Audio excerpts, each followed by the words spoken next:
Atamkuta kweli. Oh.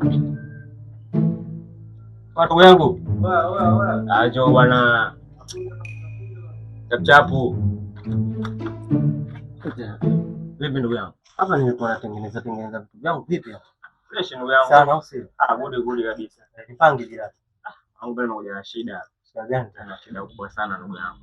Ndio zile wana lazima uze shilingi 2000 na shida nayo. 2000.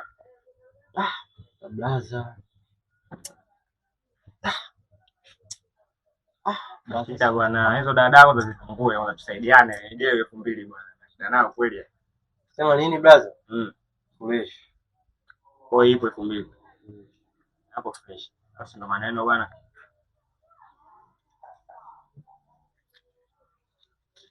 Sema usiende mbali bwana. Andaje mbali bwana. Usiende mbali sana bwana. Usiende mbali bwana. Sasa baadaye. Jirani bwana. Hapo ndugu bwana jirani bwana. Usiwaze. Usiende mbali sana bwana. Nipo. Tani kwetu mwanangu ndo kama hivyo. Heri kabisa kaka. Sawa bwana, mimi nitakuja. Ila sasa ndugu yangu, bibi kuna kitu ananikuulize.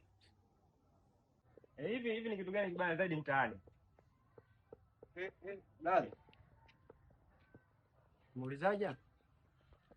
Oja, sikia ndugu yangu. Mimi nimeuliza hivi ni kitu gani kibaya zaidi mtaani? Mimi nakwambia sasa kitu kibaya unajua nini? Nitakupigia udaiwa 2000 na mdomo wa majirani. Jirani nataka hela yangu baadaye.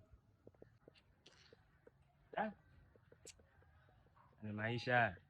Yaani 2000 tutakuja kumbulia mpaka kumshikaji anifuatilia kweli mpaka huku tena. Sasa 2000.